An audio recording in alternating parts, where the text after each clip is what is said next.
소유의 문답을 공부하고 있습니다. 오늘은 11문, 12문 이렇게 공부하게 되는데요. 계속 이 작정, 섭리에 대한 내용을 공부하고 있습니다. 하나님의 영원하신 계획, 목적, 이것이 바로 작정이다 하는 것이고, 삼위 하나님의 의논에 따라 하나님의 뜻, 삼위 하나님의 의논에 따라서 모든 계획과 목적이 이루어진다. 자, 모든 되어 가는 일들을 미리 정하신 것, 범위와 대상, 이것이 작정이라는 얘기고. 그럼 무엇을 위해서? 자신의 영광을 위해서, 영광 받으시기 위해서, 그것이 목적이다.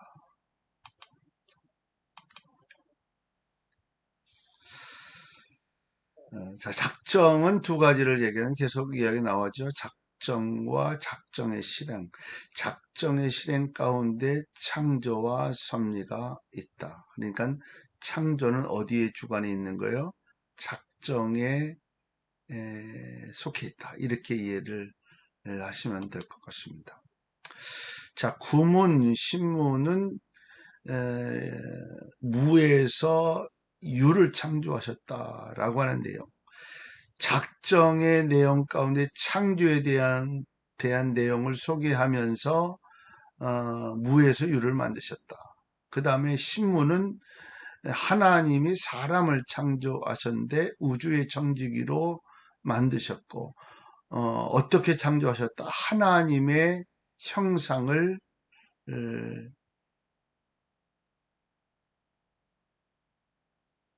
하나님의 형상을 따라 사람을 창조하셨다. 그래서 다른 창조물과는 구분이 된다.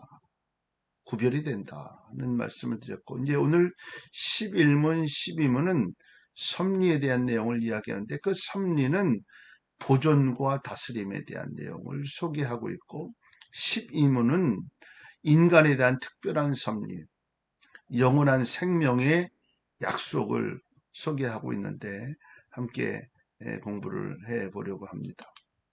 자, 하나님께서 섭리하시는 일이 무엇입니까? 이게 11문인데 답은 하나님께서 섭리하시는 일은 모든 피조물과 그 모든 활동, 그러니까 섭리하시는 일은 무엇을 모든 피조물과 모든 활동을 그럼 어떻게 가장 거룩하고 지혜롭고 능력 있게 그리고 정의는 무엇이냐? 보존하시고 통치하신다. 아까 그림의 내용 가운데 있었던 내용이죠. 보존하시고 통치하신다 하는 내용이 답입니다.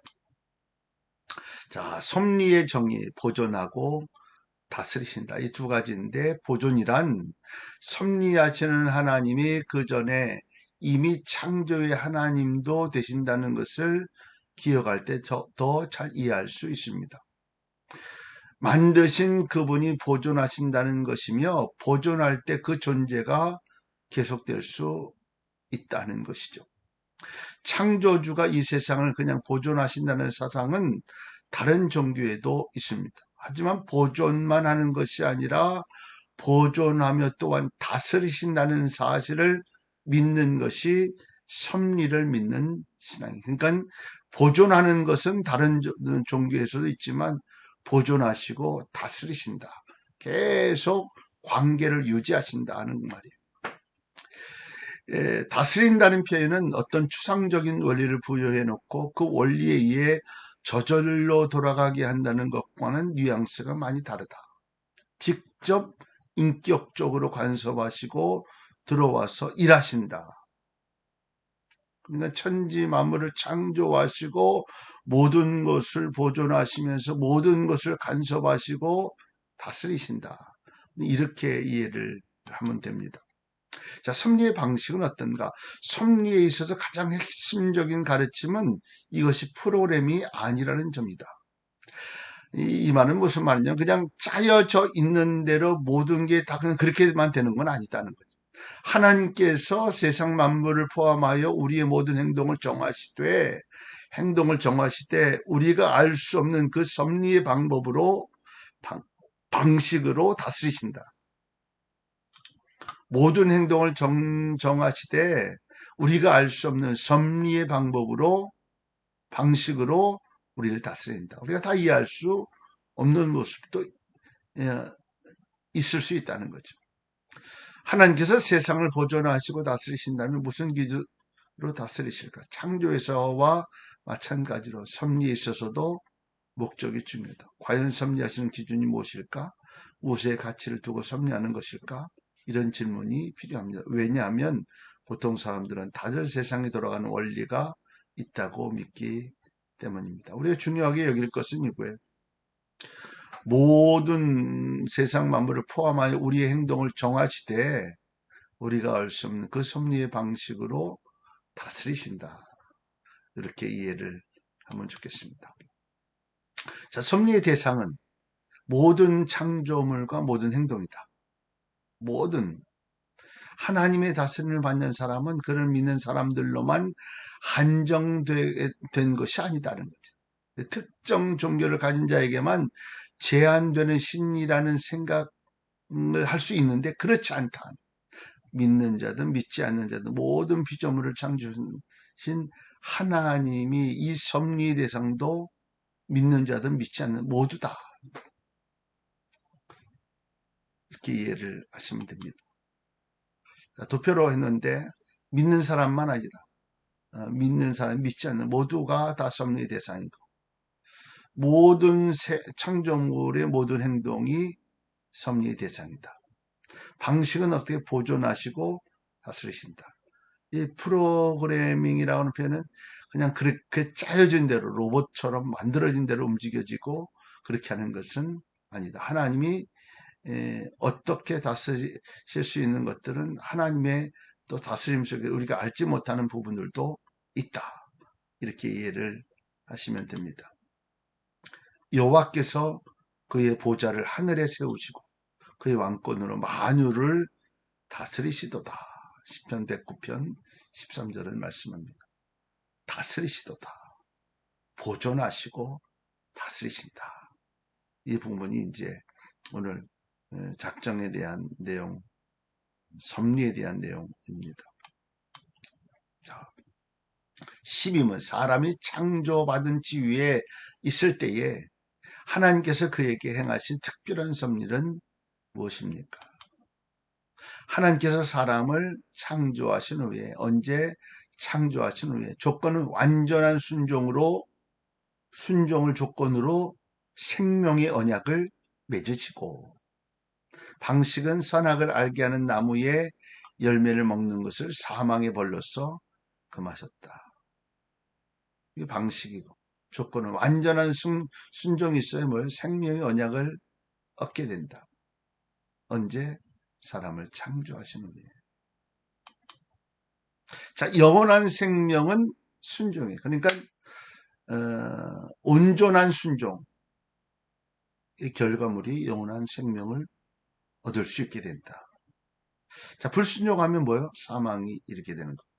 자, 완전한 순종은 영원한 생명을 얻게 되는 것이고 선악과를 먹지 않는 것은 지표, 조건이다. 완전한 순종 가운데 이 선악과를 먹지 않는 것까지 있었다는 거죠. 그런데 사실은 그 일을 다 지키지 못한 것이 인간이죠. 다시 한번 확인합니다. 구문은 창조, 작정의 창조와 섭리 이 모든 것이 들어가는데 창조는 무에서 유를 만드죠. 신문은 사람은 하나님의 형상을 쫓아 창조되었다. 그래서 모든 것이 다 움직여질 수 있도록 쓰임받는 우주의 청지기 역할을 하는 것이 사람이다. 자, 11문은 섭리, 보존과 다스림. 보통은 보존은 다른 용기에서도 있지만 다스림에 대한 내용은 없는데 오늘 기독교는 보존과 다스림 모두를 이야기하는 것이 이제 섭리이고 인간에 대한 특별한 섭리를 이야기하는데 영원한 생명의 약속을 말씀하고 있습니다. 자, 하나님의 사랑의 표현이다. 특별한 섭리. 그 중에 한 가지가 영원한 생명의 약속인데 온전한 순종을 이야기하고 있죠. 선악을 알게 하는 나무의 열매를 먹지 말라. 내가 먹는 날에는 반드시 죽으리라. 이것이 이제 마지막에 있었던 그런 내용이죠. 하나님과의 관계가 단절된 상태. 반드시 죽으리라. 제일 무서운 일이 그거예요. 하나님과 단절된 상태. 저와 여러분의 삶은 늘 하나님과의 관계가 지속적이고 은혜의 관계가 꼭 될 수 있으면 좋겠습니다.